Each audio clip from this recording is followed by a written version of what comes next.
a gente vai falar um pouco, resgatar um pouco a história da luta pelo direito de morar no centro. Participei nos anos 80, no começo dos anos 80, o Centro Gaspar Garcia nasceu dentro dessa discussão do direito de morar dignamente no centro. Nasceu já assim, quando tinha iniciado muitos trabalhos na periferia, principalmente a partir da Igreja Católica, as comunidades de base, e a gente dizia, mas tem pobreza no centro. Sabe? Parecia que o centro era rico e a periferia era pobre. Tem uma periferia dentro do centro da cidade. A gente está num espaço onde as pessoas, para poder conseguir um canto, tem que ocupar, e a disputa por esse espaço é uma disputa muito grande. Eu só queria dizer assim, que talvez a gente discutir o problema da questão urbana, o centro é a questão da terra. Não dá para separar nenhuma discussão dos problemas urbanos se a gente não considerar como central a questão da terra. E não é de hoje que a questão da terra é que vem determinando todas essas situações que a gente vê aí. Só para a gente resgatar um pouco esse processo histórico, talvez uma referência importante em termos dessa questão da terra é a Lei de Terra de 1850. E essa lei, até hoje, de certa forma, influencia em tudo que a gente tem vivenciado em termos não só da terra urbana, mas terra rural, a questão dos indígenas que vivem hoje, os Guarani que estão cada vez mais sendo massacrados para tomar a terra, as grandes barragens na região do Amazonas que vão tirando as terras. E se a gente olhar, então, nesse período de 1850, quando nasce a terra, como que era a relação da terra com a necessidade das pessoas? Então, até antes de ter essa terra, a lei de 1850, que é a lei 601, de 16 de setembro de 1850, qualquer pessoa que precisasse de uma terra para plantar e colher, ela ia na prefeitura, ia lá, registrava, dizia que ela precisava de uma terra para plantar arroz, uma terra para plantar feijão, qualquer outra necessidade. E também na cidade, quem precisava da terra para morar, ia na Câmara, tinha toda uma legislação de como funcionava, não sei precisar, mas que conforme precisasse, você poderia ter a terra para morar. E a partir dessa lei tem muitas mudanças que até hoje a gente está orientado por essa lógica aí. E por que essa terra determina? É tão determinante essa questão dessa lei de terras.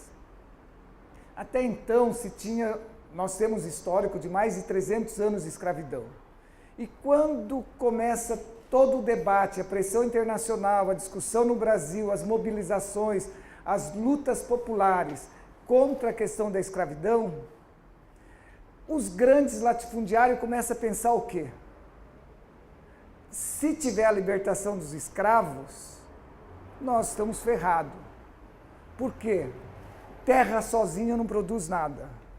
Até tanto que, se você olhar nos registros dos financiamentos dos bancos para qualquer produção, você não dava como garantir a terra, porque a terra tinha valor zero.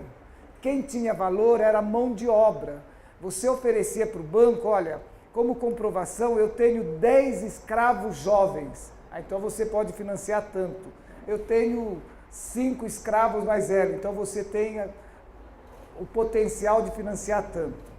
Então, vocês imaginam na hora que esse debate do fim da escravidão, a pressão internacional com o fim do tráfico do escravo, que já na época de 1830 tem toda essa pressão, que apesar de o Brasil ter já assumido de não ter o tráfico, foi muito intenso. E quando os grandes latifundiários viram que não tinha jeito, aí falaram, olha, nós temos que mudar a partir da lei. E aí foi quando se criou a Lei de Terras de 1850, e nessa lei, entre várias coisas bonitas, como todas as legislações têm, diz assim, que qualquer pessoa que entrar numa terra, a partir daquela data, ela será criminosa. E aí o que isso levou? Falaram, se garantindo essa legislação, a gente permite a libertação dos escravos. Por quê? Eles podem ser libertos pela legislação, só que eles não vão poder ter terra para trabalhar. Eles não tendo terra para trabalhar, eles vão ter que voltar aqui, vão ser mão de obra barata. Então, só para ver, gente, que quando a gente discute isso, e tantas outras coisas que a gente vê, que tem uma perversidade por trás de tudo isso, e que vai se construindo. E aí, em cima disso, se fortalece toda a lógica da propriedade privada, toda a questão da terra é construída a partir disso daí. Não é por acaso, porque se a gente olhar na história, 100 anos é muito pouco tempo.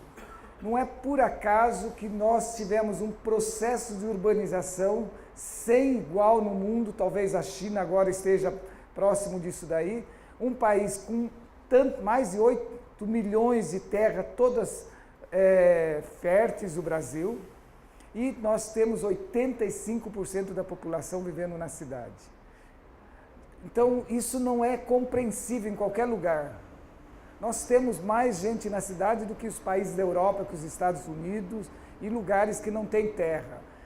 Porque, além de tudo isso daí, então toda essa lógica da perversidade em relação à terra, tanto urbana, porque essa legislação atinge como rural, ela provoca todo um processo de expulsão da população. E que quando a gente chega, períodos depois, tem toda essa acelerada urbanização. Agora, só que esse processo de urbanização não é um processo natural, onde as pessoas vão se preparando para ir para a cidade, como às vezes muitas gerações, como eu também, a classe média vai assim, as famílias vão se estruturando, os filhos vão estudando e vão para a cidade. São processos de expulsão da terra, porque mesmo os escravos não tendo mais onde morar, ou você passa a ser uma mão de obra barata, não só os negros, mas toda a população mais pobre, elas vão para a cidade. E aí, na mesma lógica da questão da terra, a terra transformou-se numa mercadoria. E uma mercadoria cara, que não é reproduzível, diferente de outra mercadoria, como o carro, você se produz, conforme a demanda você vai produzindo, a terra não é uma mercadoria reproduzível e que ela vai agregando valor. Então, é uma mercadoria muito diferente. E na cidade a gente sabe como que agrega valor, é com investimento público. Então, tem todo um processo que vai se construindo. E nós tivemos também uma urbanização e mesmo uma industrialização com baixos salários. Então, todo o processo que se veio para cá com os mesmos tipos de indústrias, sempre foram aquelas indústrias com baixo salário, e mesmo as indústrias que cresceram aqui. Então, de um outro lado, na lógica do capital e trabalho, as pessoas, além de tudo, ganhavam sempre o insuficiente para reproduzir a tua própria força de trabalho. Então, o que sobrava para a população mais pobre? Cada vez morar onde a terra não tem valor. Então, é o processo de urbanização que foi levando com que a gente vivesse toda essa situação aí. Então, quando eu digo isso, porque é muito atual tudo isso que está acontecendo hoje, que acontece e que não foi diferente. Vocês viram assim, parecia assim, olha, de repente a classe dominante aceitou a questão da libertação dos escravos, o fim da escravidão. Não é verdade. Se criaram outros mecanismos para poder manter a situação do jeito que estava, né? E isso foi repercutindo no nosso processo de urbanização. Então, essa lógica escravocrata, a forma do uso e ocupação do solo da cidade, ela é determinada por essa lógica aí. E isso era um pouco para introduzir, porque eu queria falar mais também do centro da cidade. E a população mais pobre também, porque na busca de morar nos lugares com melhores infraestrutura, acabou sobrando sempre os cortiços no centro da cidade, porque sempre a infraestrutura se teve investimento nas regiões mais centrais. Não vou entrar na história de São Paulo, que a história de São Paulo sempre foi de expulsão dos pobres, e a luta, na verdade, os cortiços é uma forma não explicitada de luta, mas de resistência da população pobre morar mais próximo de onde tem infraestrutura. Só que, quando a população mais pobre, hoje a gente poderia dizer, busca o direito à cidade, onde tem acesso a melhor infraestrutura, torna refém da exploração. Então o cortiço, que é essa realidade aí, acho que tem vários tipos de cortiço, então a gente vê que o próprio sistema da exploração da questão da moradia. Então tem uma falta, você vai morar nos lugares mais distantes, hoje quem mora nas periferias, além de toda a situação, você vive verdadeiros apartheid social em alguns bairros, onde você está distante de tudo, não tem acesso, isolado, com infraestrutura bastante precária. E quando você busca as regiões onde tem os melhores lugares, você vive as explorações. Só para dizer, eu fiz a pesquisa em 90, já até esqueci, acho que 90 mais ou menos, quando eu fiz o mestrado, não, 90, a pesquisa acho que foi em 94. E nos cortiços, cheguei no cálculo que o metro quadrado de locação habitacional na cidade de São Paulo mais cara é o cortiço. E hoje, depois passado mais ou menos 13 anos, eu voltei no mesmo espaço aí na região da Luz, refiz os cálculos e continua sendo o metro quadrado mais caro de habitação na locação da cidade de São Paulo. Só para vocês terem uma comparação. Hoje um cortiço aqui na região mais ou menos próximo da Luz, do Bom Retiro, mesmo na Ponte Pequena, um quarto de 10 metros quadrados está saindo cerca de R$800. E com toda essa situação de precariedade, se não mais. Só para dizer, ainda a exploração cresce conforme a situação da vulnerabilidade das pessoas. Por exemplo, fiz uma pesquisa no mesmo lugar que foi do pós-doutorado e, por exemplo, os paraguaios, que são uma migração recente, que trabalha na região da 25 de março, como tem uma situação de vulnerabilidade em termos documentais, é o pessoal que paga o metro quadrado mais caro, depois os bolivianos e os brasileiros. Agora, mesmo só calculando com a população brasileira, em média hoje está em R$800 a R$1.000 o metro quadrado num quarto de 10 metros quadrados. É o que vocês estão podendo ver ali. Então, fazendo a grosso modo, dá uma média de R$80 o metro quadrado. Vocês imaginarem, R$80 o metro quadrado, um apartamento de 100 metros na Vila Mariana estaria custando R$8.000, que hoje talvez seja R$3.000. É R$30 o metro quadrado. Então, mesmo comparando com os bairros de classe média, o cortiço por metro quadrado é a moradia, a locação mais cara na cidade de São Paulo. Então, só para ver um pouco como tem uma lógica perversa da exploração da própria situação de pobreza aí. Então, e fora que são situações de extremas ilegalidade. Por exemplo, se pensar no campo jurídico, não se tem contrato de locação.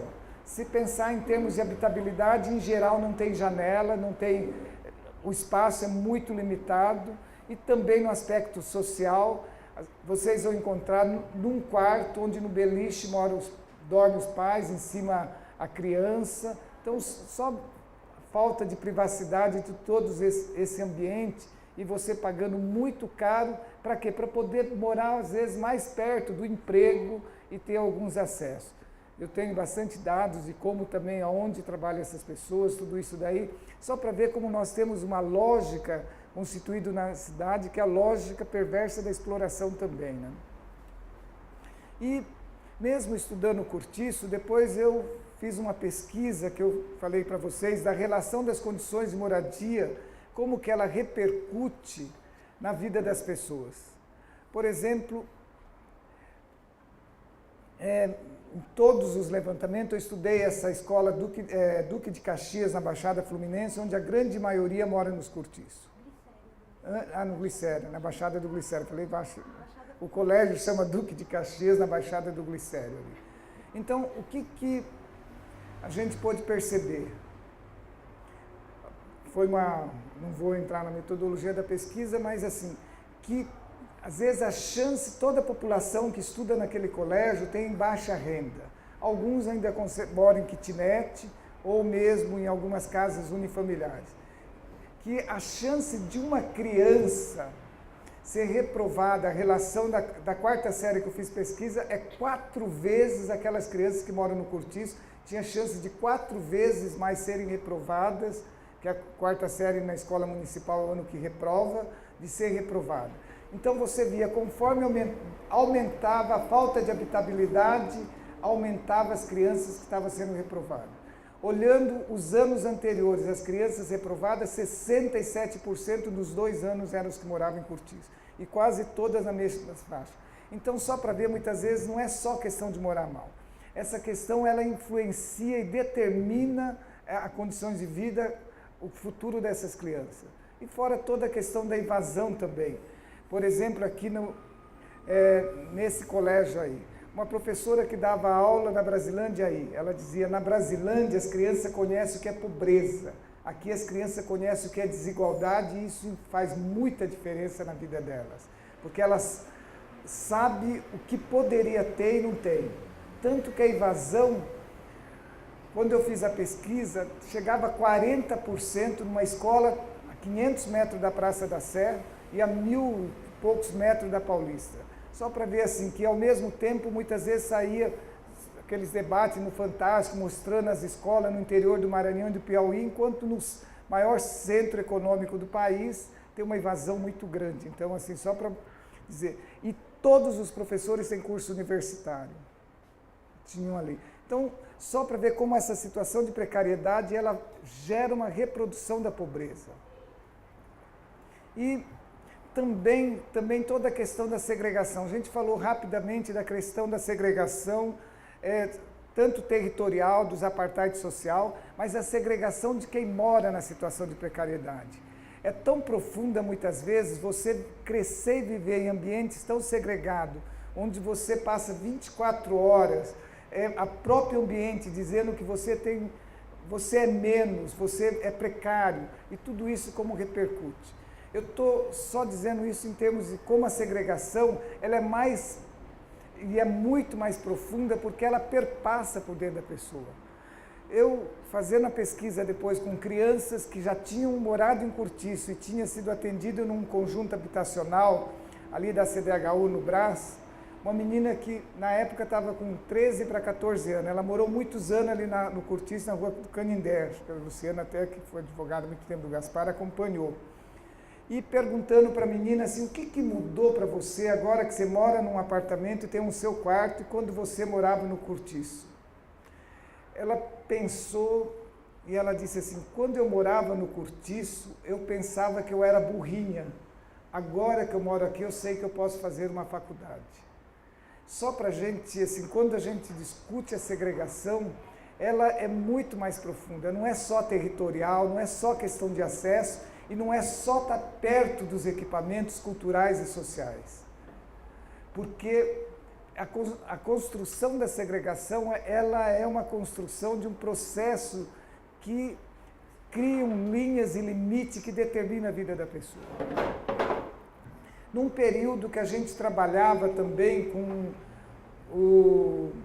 os moradores de cortiço, que chamava Rede de Cortiços, e nós fazíamos reuniões com moradores, mulheres e homens que moravam no cortiço. E dentro desse grupo surgiu uma proposta de ir assistir uma peça de teatro. E aí o pessoal buscou conjuntamente, viu o teatro lá na Avenida Paulista do Sesc, o teatro do Sesc, foram buscar um ingresso lá e conseguiram um ingresso lá no teatro do Sesc.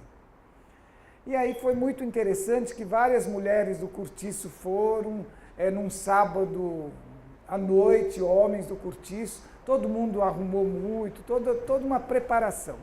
A primeira percepção, principalmente das mulheres, é dizer, eu nunca tinha observado o prédio, mesmo trabalhando como faxineira na Avenida Paulista, e nunca tinha olhado a Avenida Paulista como quem vai para assistir uma peça de teatro. Então, várias avaliações positivas nesse sentido. E aí, perguntando numa reunião, alguém viu mais alguma peça de teatro de graça? Aí um morador de cortiço disse, eu vi no Teatro Municipal, estava com uma placa, teatro de graça. Aí perguntamos, e você pediu o ingresso? Ele falou, olha, eu vi, cheguei lá perto, mas eu fiquei com medo, é de graça, mas pode ser que não é para gente. Só para ver, gente, parece assim que é uma coisa simples, mas é muito profundo. Por quê? Porque toda essa construção da segregação, da discriminação, ela é muito mais profunda. Isso vai determinando. Então, muitas vezes, não basta estar perto para as pessoas terem acesso. Sabe? É muito mais do que isso daí. Eu acho que tem toda uma situação da construção para superação de tudo que foi construído, para desconstruir todos esses mecanismos aí. Então, só dizer, e mesmo a questão dos cortiços, muitas vezes a gente pensa que está diminuindo. Eu, mesmo na região da Luz ali, nos anos 90, no mesmo pedaço, tinha 92 cortiços e passado 13 anos eu voltei no mesmo lugar, vendo vários prédios novos, né, e a gente com bastante discussão da gentrificação, que teria diminuído os cortiços, porque várias edificações que eram cortiços já não eram, tinham sido construídos prédios novos ali na região entre a Estação da Luz até a Ponte Pequena.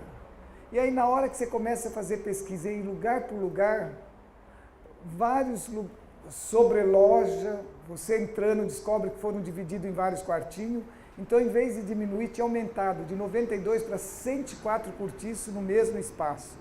Então é um processo de uma lógica de exploração que continua com muita vitalidade, mesmo com tantas novas produções e edificações aí. E amarrando um pouco a questão da luta pelo direito de morar no centro, que eu comecei a falar um pouco que o Centro Gaspar Garcia nasceu nesse contexto, mas a gente trabalhando com os moradores de cortiço, que você via ao mesmo tempo as pessoas pagando caro, morando precariamente, do lado alguns prédios vazios. E isso repercutia qualquer pessoa que vê qualquer dados do IBGE, entre 1980 até 2000, todos os bairros com infraestrutura, principalmente os distritos centrais, perderam população. Vieram perdendo a população. Então, onde tem infraestrutura, vinha perdendo população, às vezes de 30%, diminuindo a população. Enquanto que os bairros da periferia, que nem Cidade Tiradentes, em algumas décadas chegaram a crescer 1000%. Anhanguera e outros bairros, Jardim Ângela, 500%, 300%. Então, só para ver as contradições que vai gerando todo o problema da mobilidade, isso tudo relacionado à questão da terra.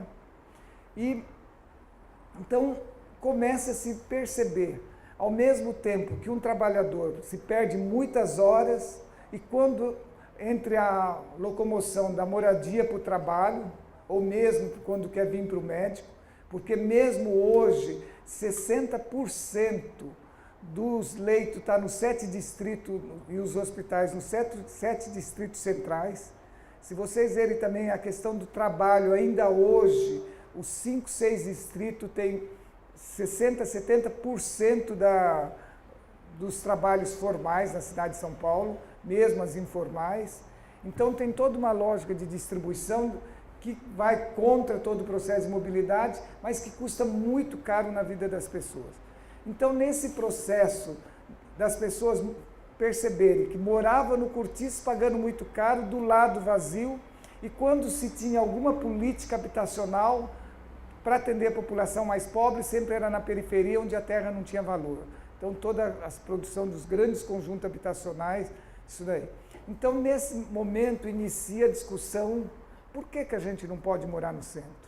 Por que sempre, quando se fala projeto habitacional para a população mais pobre, tem que ser na periferia? Que, se a gente olhar no ponto de vista mais no sentido ideológico, tem uma discriminação. Aí, qualquer lugar que você fosse num órgão público, na década de 80, no começo do órgão, falava, não, de poder atender no centro, era quase que você estivesse falando uma aberração. Ninguém, não se tinha ouvido, até porque tinha uma lógica, a terra é mais cara, não é possível fazer, como se pode pensar da população mais pobre morar na região central? E tem um processo que vai levando toda a discussão da questão do direito de morar no centro, porque ao mesmo tempo, por que tem tanta exploração e a quantidade de prédio vazio? Então, nos primeiros momentos da discussão dos anos 80, foi poder firmar-se nesse direito de morar no centro aí. Várias entidades, naquela época que fazia discussão na Moca, tinha a Associação dos Trabalhadores da Moca que fazia essa discussão, o Centro Gaspar Garcia aqui no centro também nasceu nessa discussão, e a Pastoral da Moradia que levava a discussão. Então, aí se começa então esse debate, por que nós não podemos morar no centro? E a partir disso começa a se discutir toda a discussão um pouco mais coletiva, porque nasce a partir dos cortiços, mas até então, como mesmo a favela no início não era um problema de habitação, sempre era da assistência social, o cortiço não era visto como problema de habitação, porque era uma relação de locação. E aí então se começa a discutir, não, que o cortiço é um problema de habitação e a questão do direito de morar no centro aí, né? E toda a questão da habitabilidade, e aí que começa a primeira discussão de que era preciso fazer uma luta organizada para poder dar visibilidade a esse problema aí. Então, começa já no começo dos anos 80 a discussão nesse sentido, com várias pessoas já participando naquela época, e começa também a partir de muita pressão social, na medida que começa a se mobilizar e o pessoal dos cortiços começa a ver que é muita gente e que o que se paga é muito caro para morar muito mal, se começam as primeiras mobilizações. E as primeiras mobilizações começam na região da Moca, principalmente apoiado pelos primeiros grupos que nascem em torno da Associação dos Trabalhadores da Moca, que começa a se organizar para pressionar a prefeitura. E não só para resolver mais o problema da água, mas para poder dizer, não, nós temos direito de morar aqui. E o primeiro movimento que se organiza, juntando todos que estavam lutando, foi a unificação das lutas de cortiço, que até toda a discussão que era importante, algumas até no nome das palavras, unificação no sentido que estava unificando muitas lutas, que tinha pastoral, entidade, grupos de várias regiões, luta para dar o sentido de luta, e depois cortiço, até para poder não negar, que as pessoas poderem reafirmar que estavam morando no cortiço.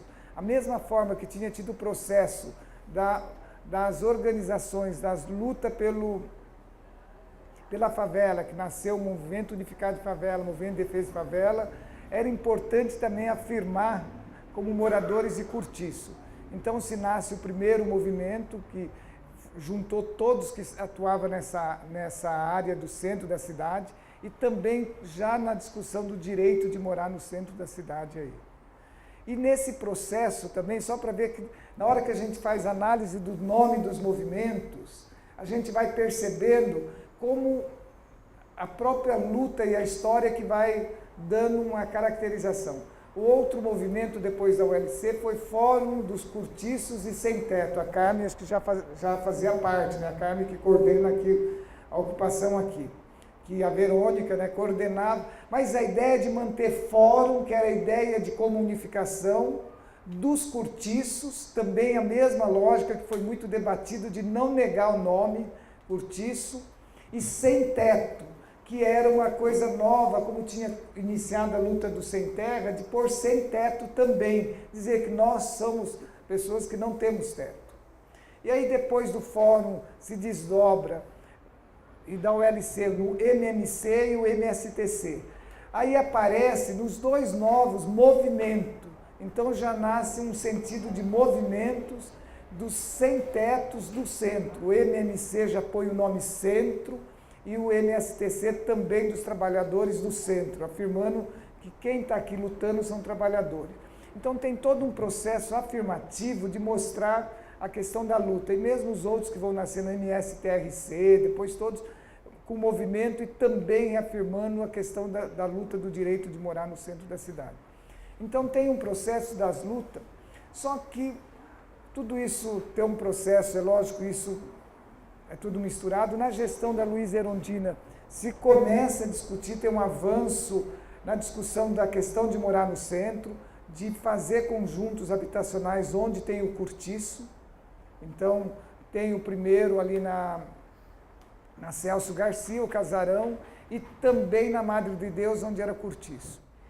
E com a proposta de que não deveria mais quem morava nos cortiços ser transferido para a periferia. Então era toda uma discussão que tanto a Hermínia Maricato, que era secretária, e o Nabil, que era superintendente, acho que foi um processo de muita discussão. Mas depois disso, se não consegue avançar, depois que a Erundina sai, com um retrocesso, e aí com algumas ocupações, mas em 97 é um marco importante de reafirmar, na medida que os gestores públicos não retomaram, não investiram nessa luta do direito a morar no centro, então os grupos já organizados começam a fazer ocupações no centro, que era o único jeito de você poder realmente fazer que mudasse essa realidade aí. Tem até algumas pessoas que estão estudando a discussão da pedagogia do confronto, a insurgência urbana, no sentido que só através do confronto é que você tinha condições de denunciar. Então começa um processo de ocupações, teve um dos primeiros, a Rua do Carmo, que foi todos os movimentos juntos, a 9 de julho, aqui que era o prédio do INSS, depois teve... Casarão da... Apesar que o Casarão da Alameda Norte, nos anos 80, eu fazia trabalho com criança lá, bem antes ainda da coisa, mas depois teve a reocupação para poder começar a fazer pressão nesse sentido. E aí se viu que era uma estratégia, no começo com muita criminalização, mas foi um jeito também de mostrar que é possível fazer política habitacional, que toda aquela discussão de que não era possível, não era verdade, com muito apoio das assessorias técnicas, muita gente estudando, porque o custo social, o custo de infraestrutura, para mesmo esse processo de periferização da cidade, é caríssimo.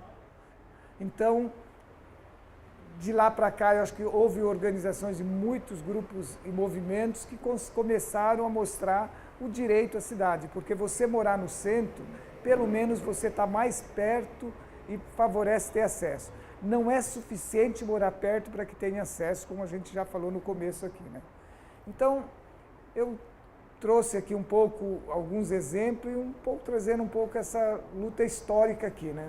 E como a gente está aqui, a Frente de Luta e os outros movimentos, né? Que a Frente de Luta agrega vários movimentos, também acho que tem feito esse papel importantíssimo na cidade de São Paulo, no sentido de mostrar, primeiro, essa contradição urbana, de imóveis vazios, a questão de muitos imóveis ficaram para especulação imobiliária.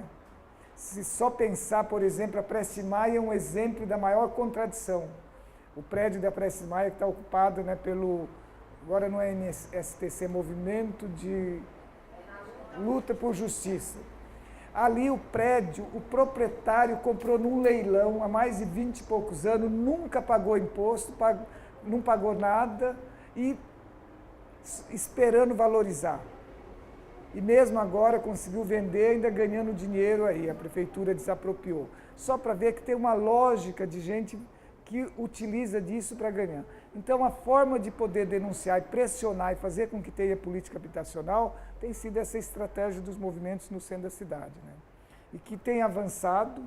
Nesses últimos anos tiveram mais de 300 ocupações, alguns registros que a gente tem, às vezes no mesmo prédio, e também provocou um pouco alguns avanços, que é insuficiente, talvez já foi produzido 6 mil habitação na cidade de interesse social na cidade de São Paulo, é insuficiente para a necessidade, porque é uma luta grande do tamanho do elefante, muitas vezes a conquista ainda é do tamanho de um rato, é desproporcional, até porque você está lutando, mostrando a contradição. Sempre eu digo que a luta pelo direito de morar no centro é uma luta de classe, que durante esses últimos anos a gente tentou fingir que não existia diferença, não existia luta de classe.